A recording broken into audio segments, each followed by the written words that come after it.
I wanted to talk about essentialism. I wanted people to be more conscious about essentialism. If you really love me, please let me vote for a planet which doesn't ask for more. When I got into this movie industry, you know, right? So it's more like if you have a car, you're being respected. If you have this car, you're being respected much more. I think the courage to be disliked came, or I acquired it only after reading certain books. Even now it is still a struggle. It's not like I don't care what you think. So when I go to movie shoots also, no, when I get down, until I get into the caravan, no one will respect me. Okay? But the thing is, it is okay if you're not going to respect somebody who's dressed like this. What if someone who can't afford for a better dressing? But when you're prepared to miss out on things, it doesn't hurt you much. So I'm like, dude, I can catch up, later. Not a problem. So if you're only comfortable that your money is in your bank and you are somebody who's only feeling safe, if the money is in the bank, put it there only.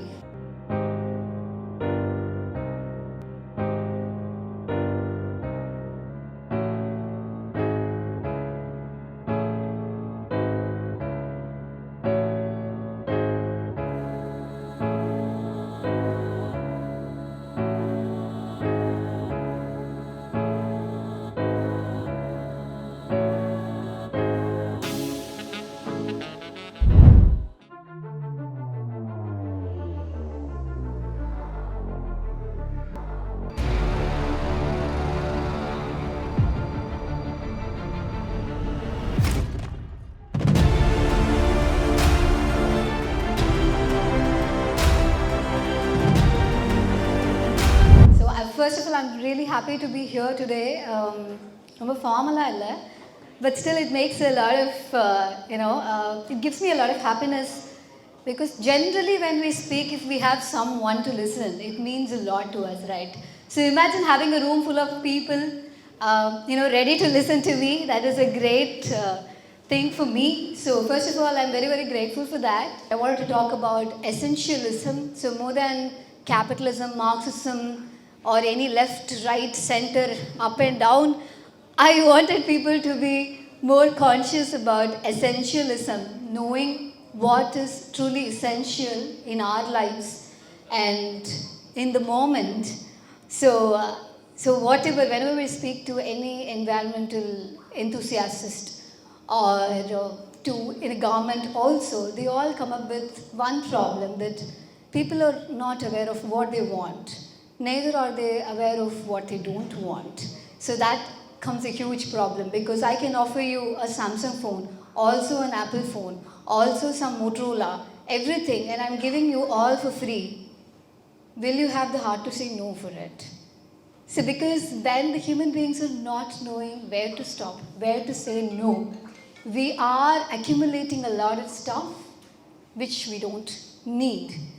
So time and again, I had to challenge the culture.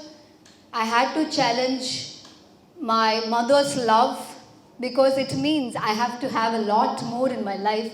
She'd be the happiest if I buy a house. But it takes a lot of effort to convince her, no, I'm not going to support a real estate which is going to, end up in deforestation. Again, I'm going to suffer. If you really love me, please let me vote for a planet which doesn't ask for more.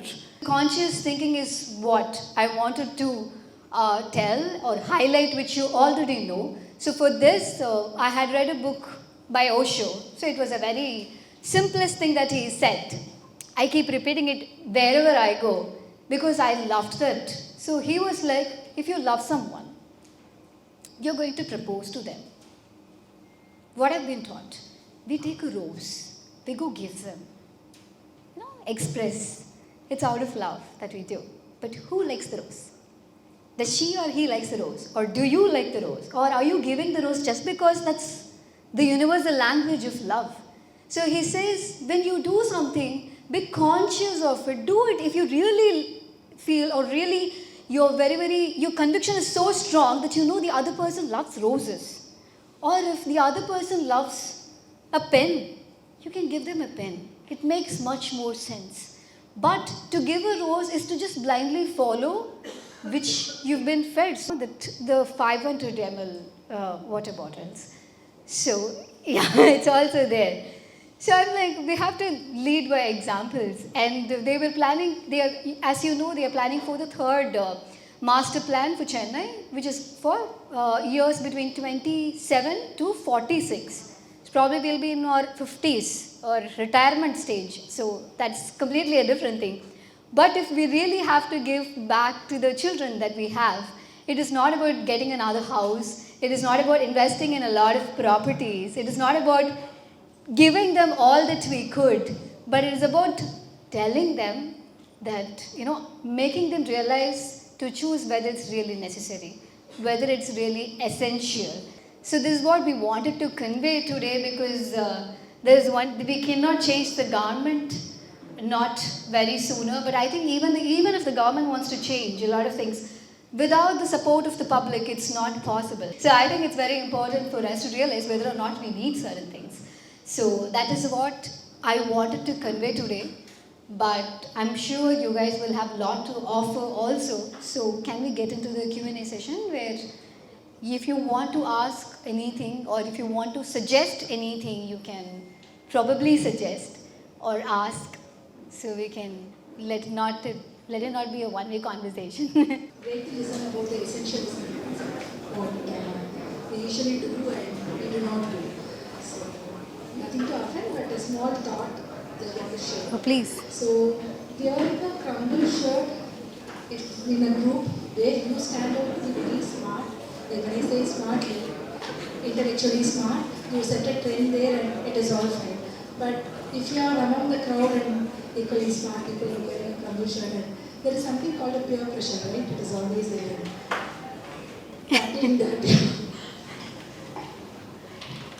Peer pressure is too much.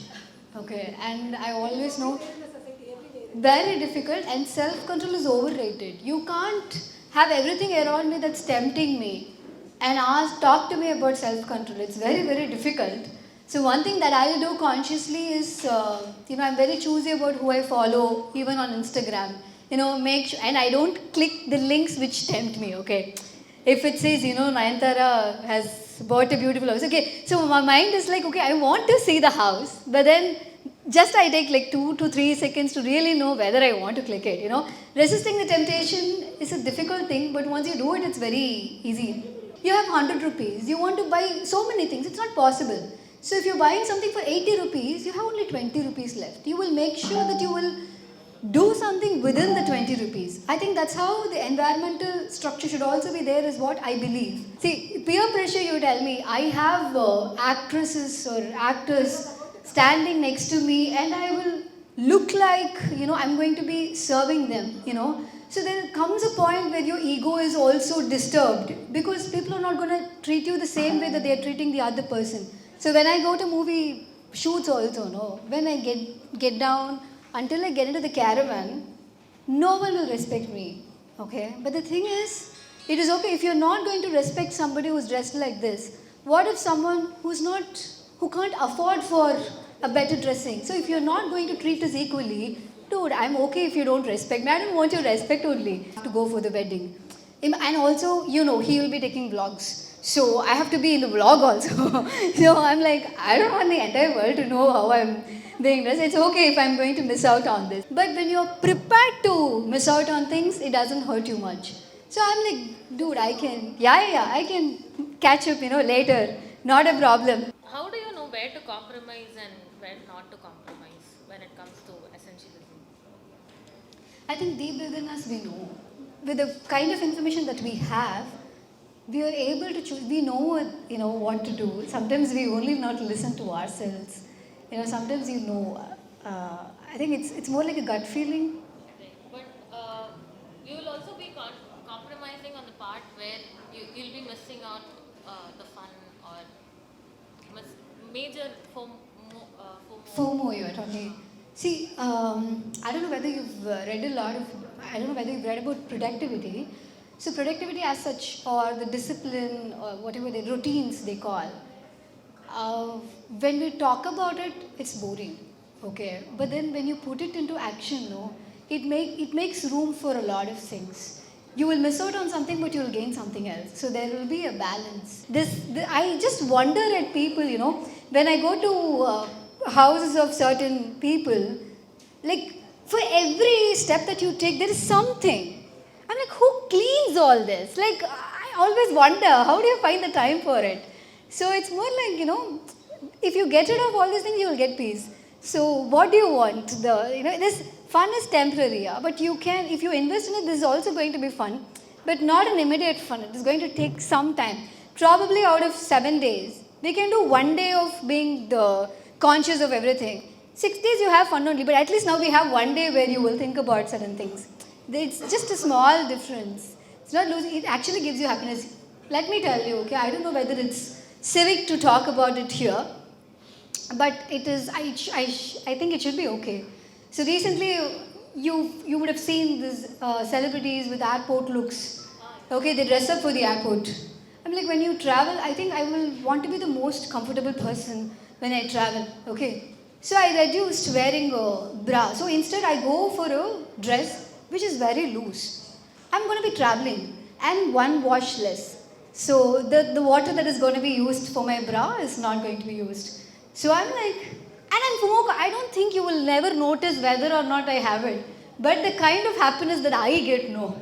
The kind of peace that I have, that is immense. I think I can trade it with anything. They say in financial planning, if you don't know about something, if you're not confident, if it is going to cost you a lot of peace, they wouldn't suggest you to invest in something like that. So if you're only comfortable that your money is in your bank and you are somebody who's only feeling safe, if the money is in the bank, put it there only. It will put kutti, grandchildren and all that if you invest it elsewhere. But if you're not someone who believes in it, it is going to cost you a lot of peace, which is not worth it. So I would suggest same thing for any ideologies that you take also. If it's not going to give you peace, probably for me it is conservation of environment. Probably it is something else for you. So I think you will be more confident in advocating that or following that. We will all eventually come to one place only. Once you get rid of certain things because you have a value and all that, we will slowly let go of so many things and we will all eventually arrive at one point only. The experiment, okay, I want to do this because it has made me happy. So even if you didn't believe or you were not interested in any of the thing that I spoke about, let's just try this wholeheartedly because it's going to take only 3 to 5 minutes. I will try to wrap up within that. Okay, so I just want you guys to cooperate with me on this. Just sit comfortably, and I just want you guys to visualize something. That's all I want to do. Okay, just feel relaxed. Close your eyes and take a few deep breaths. Breathe in and breathe out. Again, breathe in, breathe out. If you feel any tension in your body, just relax. See whether your hands are stressed, your legs. Relax them. Release the tension in any part of your body. And we're all going to go somewhere, a place where only you can visit. I cannot come there. And you're just about to leave the garden. When you turn back, the garden is in full bloom. It's with all the flowers of all colors. You're done relaxing in the garden. You're back to your city life now. The most curious thing that I always felt is about our brain. So I know the new gadget is around the corner from Apple. You can wear it and see a lot of things. But I would suggest you or your kids or your friends, we have a very beautiful visualizing mind. It can take you anywhere in a moment. I'm sorry if I had made anybody cry. I'm sorry. But being with your emotion now and then will also help you be to follow essentialism. You know what you need. We all need people in our life, and they make all the differences. And that is all we need in our lives. That is the most essential thing, to have people around us, to be there for somebody, to also have somebody for us. So now and then when you are ready, when you have time, this is the garden. It's your own garden. No one can come in. Only you can. Only you can have that visualization. I will never be able to see what you guys saw. I will never be able to experience what you guys experienced. But I think it's a beautiful garden, right? So now and then when time permits, please visit. And thank you so much for doing this with me.